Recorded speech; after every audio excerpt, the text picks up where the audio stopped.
The election of Donald Trump brought with it a spike in hate crimes. For marginalized people, this translates into an increased likelihood of emotional and/or physical attacks. Hate crimes could have a devastating short-term impact, but the long-term effects could be even more traumatic. Many victims of hate crimes do not have the resources to cope effectively. Without a proper coping mechanism, victims can veer off into two negative directions: passive coping or overactive coping.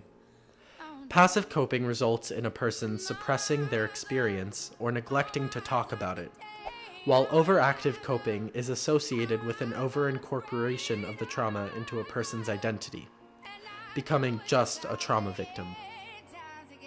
Passive and overactive coping both have negative consequences and often produce the same results, such as depression, dissociation, asthma, arthritis, etc.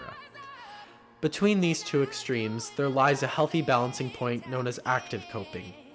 Active coping is defined as properly expressing feelings about trauma and incorporating it into one's identity, while also understanding that it's only one piece of a complex identity.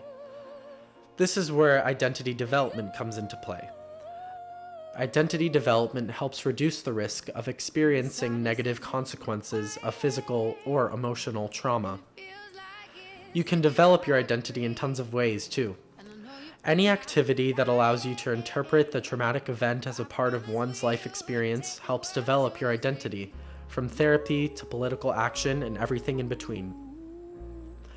Community settings with your minority are especially effective. Not only do they develop yours and others' identity, but in spending time with positive examples of your minority, you begin to dismantle negative stereotypes about your identity. They can also provide role models, setting an example for other members of the community. Active coping will mean different things to different people. It may mean some of the paths I've mentioned, community, political action, etc. It may be making art.